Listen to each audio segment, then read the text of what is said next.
I think that is problematic is to suggest that, number one, that transgender athletes are the biggest problem in women's sports. And I think this is what's bothersome, is that there's a faction of people in our country that are making this a massive... You are Cheryl Reeve, the head coach of the Minnesota Lynx. That is an irresponsible thing to do. You are a coach for a female basketball team. Do you not think that the females are being screwed over if they have to compete against a individual born as a male? What are you talking about? Obviously bringing Juliet over to the WNBA. Yeah, would that be fair? Listen, yes, it would be fair if a team from the WNBA believes that Juliet can help the team. Could he? I should say, I'm going to say he, by the way, because that's exactly what he is. Yeah, probably. But at the end of the day, right now, the WNBA consists primarily of women who have come through the traditional route, which is the WNBA draft. Cheryl Reeve is back in the headlines, and this time, she's the one contradicting herself in real time. First, it was men taking jobs away from women in this league, coaching jobs, front office jobs, every seat at the table women.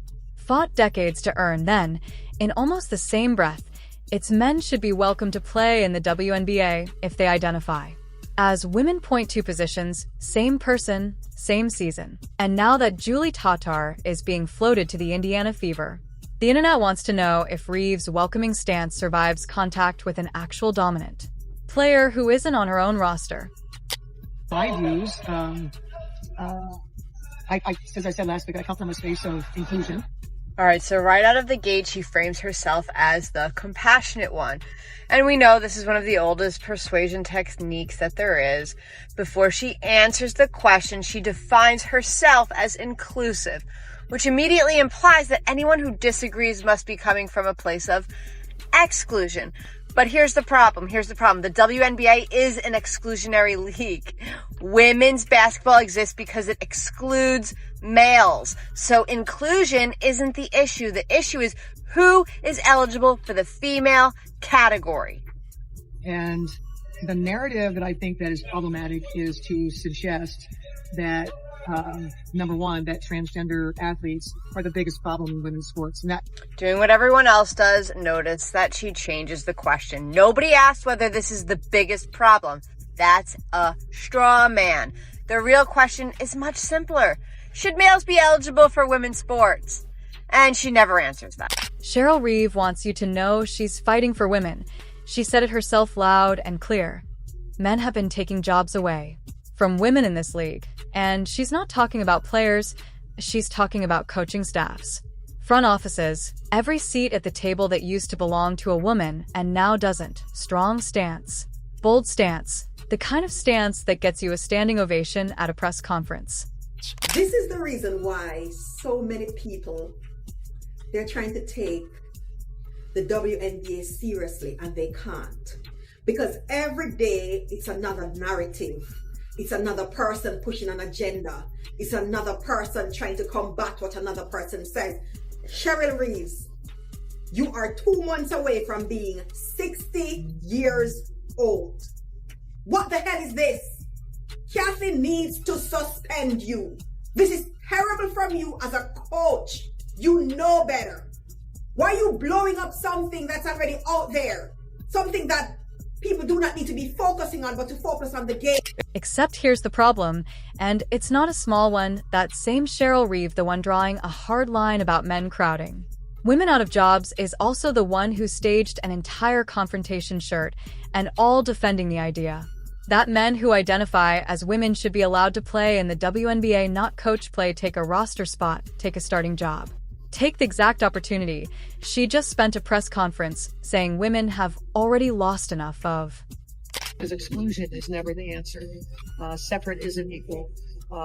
And trans lives matter. And so to take away something so valuable that sports brings to young people in particular, and what it does, as I have a youngster, and encourage them to be a part of a team and what it gives you in the way of, whether it's teamwork, leadership, competitive, all the things, they have every right to that as well. So which is it, Coach? Are men taking opportunities away from women, or are they not? Because you cannot stand today. Podium demanding more women get hired to run teams, while also standing courtside demanding the league open its playing roster. To men, that's just two contradictory opinions stitched together and handed out depending on which camera is. And this is what I keep talking about when I say we live in a backwards society. Sophie Cunningham, a WNBA player, one of the most notable WNBA players in the league now, is trying to defend women's rights. And the same women she's trying to defend are attacking her. Because it doesn't matter what you're trying to do. It doesn't matter what you mean by it. All it looks like is you support Trump. And these women have Trump derangement syndrome. They don't understand that you're making women's sports safer and fair so that they don't have to get in a ring and box a man. So they don't have to spend their entire life training to be beaten by a man who wasn't good enough to play in the NBA. Like, so she's doing what she can to protect the sanctity of the sports that she loves. And you guys are attacking her for it. That is the craziest, most backward shit I have ever seen or heard, bro. I've never heard anything like this. So you don't want fair sports for women? Sophie Cunningham said it plainly months ago women in women's sports, men in men's sports, and got dragged. Through a public confrontation for it, simple sentence, no name calling, no attack, just a position. On fairness, meanwhile, the coach who confronted her over that sentence is out here saying men have quietly stolen jobs from women in this exact league. The hypocrisy isn't subtle, it's not buried in some nuanced footnote, it's sitting right there in two separate sound bites from the same person weeks apart. It's primarily of women who have come through the traditional route, which is the WNBA draft. Only about 15 of the 200 players in the WNBA have come from outside leagues in other countries. So it isn't a common practice. What I don't want the WNBA to do is to go over and say, okay, we will prove what we're saying here and bring them over just because they're trying to silence the critics. That's not the reason to do it, honestly. I mean, you can listen to social media all you want, but that's not if he can truly help a team, certainly go do it. And then everybody would certainly be able to say, all right, they're putting their money where their mouth is. They don't need to do that. They don't need to do that right now. So I don't believe it would happen. And even if they wanted to, that's the question. Would they actually do it? I don't believe, ladies, that they would do it because we know what would happen. We know the differences between men and women, and he is averaging. Grieve isn't the only one who's had to answer for a version of this exact contradiction lately. Sage Steele already flagged the double standards sitting inside this entire saga, and it applies here just as much as it did back when this whole argument first blew up. Pick a lane, stay in it, don't build your entire public persona around defending women. Then quietly carve out an exception the moment defending them becomes inconvenient. Julie Tattard, I think is her name, or his name, whatever. Oh, yeah. Trans since 2001, 6'3", averaging 20 in France's Ligue number 2. I can watch her in 2 minutes and say she would be great in the WNBA, or he would be great, whatever you want to call it. You think they'll ever do that? Think they'll pull the trigger on this woman? Guy? That can ball, Dan. That can ball. I watched her highlights. That is a bad. Not only did she average 20 points, 20 rebounds. We're talking about a 20-20 guy. I mean, if the WNBA is inclusive, then this French all-star WNBA team has to sign him, her. And this is why I said I put in a franchise application, Dan.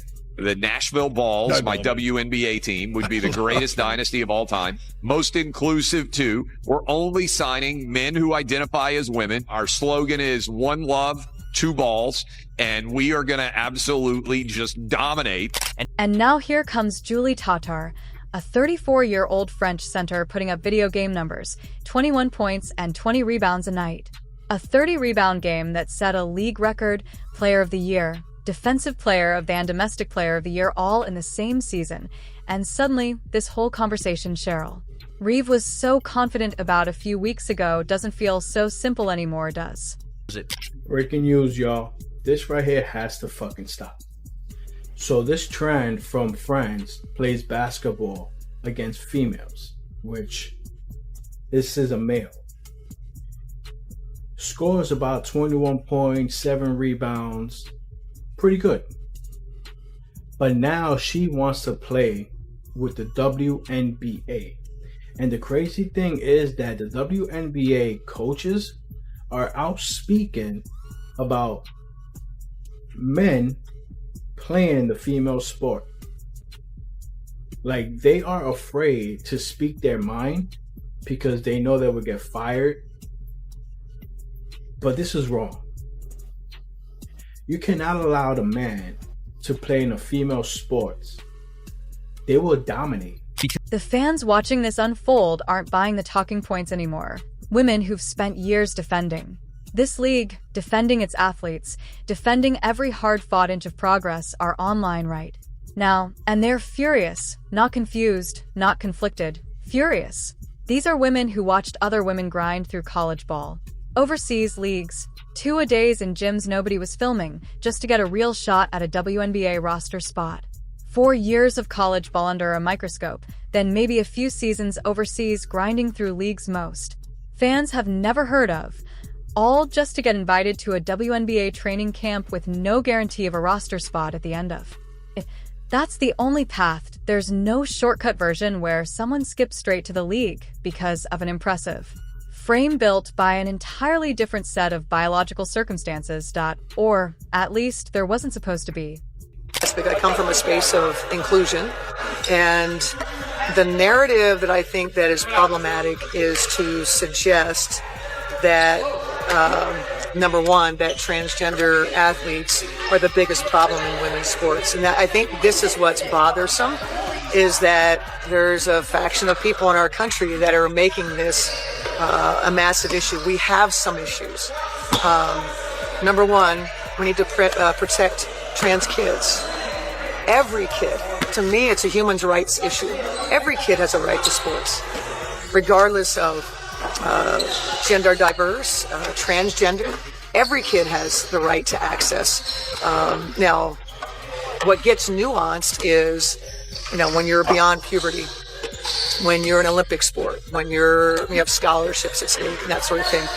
That's where I say that common sense people get together and you find common ground to find a way to be inclusive.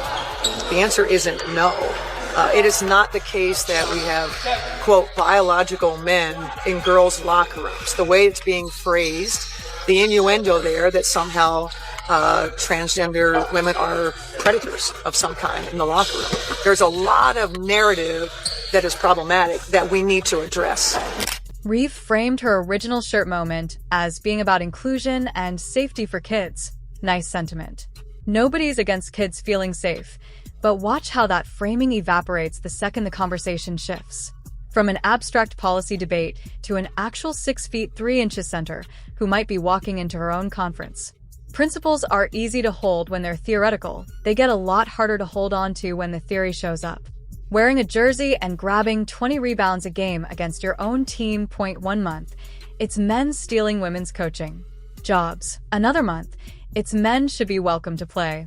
Now, with an actual dominant player potentially entering the league, the pressure is on to see whether that second position survives contact with reality, or whether it quietly gets walked back the same way opinions in this saga always seem to get walked back once they stop being convenient. A transgender could potentially play in the WNBA, and why not? A lady named Julie Detard, I believe they said she averages 20 and 20 overseas. They asked her a couple of days ago, if the WNBA called, would you join? She said, why not? I wouldn't say no. Let's make it happen. And I'm be honest, I watched her highlights. She doesn't look all that crazy. You know how they say, if a man turns trend and this and that, she doesn't look like she's way faster or just way stronger. She's nice, obviously 20 and 20, but I would want to see it. If you make that happen, do you know every single arena that's going to be filled out just so people can see what exactly is going to happen? Make it happen, WNBA. Julie Tetach to the WNBA. Here we go, ugly. And watch how fast the language will shift if Tedard actually ends up linked to a division rival instead of Reeves' own roster. Suddenly, inclusion might start sounding a lot more like competitive integrity, and welcoming everyone might start sounding a lot more like we need to talk about fairness. Not because the underlying facts changed, but because the team on the other side of the box score changed. That's always the tell with these. kinds of shifting positions. The principle only holds until it costs the person holding it something real. How does that sit with the players who actually built this league game by game, year by year, fighting for a fraction of the coverage and pay the men's league gets? Nobody wants to say it out loud because the discourse has gotten so loaded, but you don't need a locker room mic to guess what a lot of those players are actually thinking. Every time this story resurfaces with a new name attached. We're going to let them play. Or we're going to have a real Joanna Man situation in the WNBA. Because we got to see how far you're going to take this inclusivity. See how much you're going to play into the delusion of others to see if it really is no difference. If you feel like a woman should be able to be in the same sports. So I'm curious if the WNBA is going to allow this player to play in the league. And spare a thought for the young girls watching all of this unfold. If the league genuinely wants to talk about inspiring the next generation of hoopers, then confusing contradictory messaging from its own coaches is the opposite of that goal. Little girls don't need a lecture about shifting definitions and undefined clauses, and they need the adults running the league to actually agree on what the rules are before the season starts, not scramble to explain them after a controversy breaks. Because they will soon be unemployed. And this is exactly where the league's new collective bargaining agreement should have stepped in and settled the whole argument, except it doesn't. Buried inside a 409-page document, Article 13, Section 1 states plainly that only players who are women are eligible to play in the WNBA. A document detailed enough to spell out precise definitions. For rookie, for veteran, for regular season, somehow the single most consequential word in the entire eligibility clause gets left completely undefined. Few weeks, WNBA coaches and players, they have been advocating for biological men to compete in women's sports. Now, from a coach's perspective, I can understand it. As a coach, your job is to win make-believe basketball games and make it look believable. In a league like the WNBA, where 100% of the league lacks the ability to dunk, where the average player is barely 6 feet tall, what is the best way to win? Find dudes who were not capable of making the NBA and put them on your WNBA team. It gets worse. Search that entire 409-page agreement for the words transgender or gender identity, and you'll come up empty. Nothing. Not a clause, not a footnote, not a passing reference anywhere in the whole document. This is a league that just finished a lockout, just negotiated a landmark deal covering pay, benefits, scheduling, practically every operational detail of how the WNBA functions, and somehow left the exact question sitting at the center of this entire controversy completely untouched. That's not an oversight in a 2-page memo. Rookie scale contracts, veteran minimums, travel standards, prioritization rules for players competing overseas, all spelled out with lawyer-level precision because the league and the union both understood those details would eventually get tested in the real world. And yet, the one clause most likely to actually get tested, the one already generating headlines before the ink even dried, got a single undefined sentence. And nothing else. Either Nobodito had that fight during negotiations, or everybody wanted to kick it down the road and let some future controversy